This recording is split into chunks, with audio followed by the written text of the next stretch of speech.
An interesting question sort of came up about Duke's trip to Chapel Hill Saturday. Did UNC acknowledge Mike Krzyzewski's final trip, and was that, in fact, an obligation? Well, first of all, no.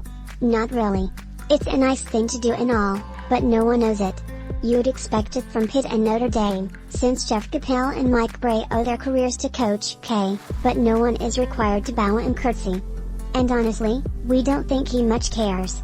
Maybe he does, but it seems secondary at best. And second, UNC did apparently acknowledge him in the pre-game moments. You may have seen that picture of Coach K, Olroy, Hubert Davis, and John Scheyer. That was on the scoreboard, and it was a nice touch. And that was fine. It's a rivalry. You don't really expect your opponent to sing your praises. It took the Duke camp a while to fully appreciate Dean Smith, and if he were coaching today, there would still be a lot of animosity. That's just the way things are. Now, having said all that, and mentioning Deano, as John Feinstein used to call him, there are a couple of more things worth talking about.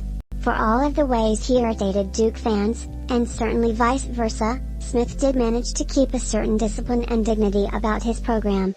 That has deteriorated a fair amount over the years. Davis talks about his appreciation of tradition, but some aspects loosened up under Olroy. Smith never would have bought into the late-night silliness, and continues to go downhill under Davis. For a couple of examples, you can point to Brady, Manek, and Armando Bacot. Why Manek? Well, his grooming. We know that coaches no longer have hair regulations, and that's fine, things have changed. But Manek looks unkempt.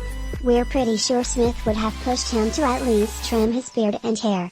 It doesn't matter for most people on campus, but, as Smith often said, athletics are the front porch of the university.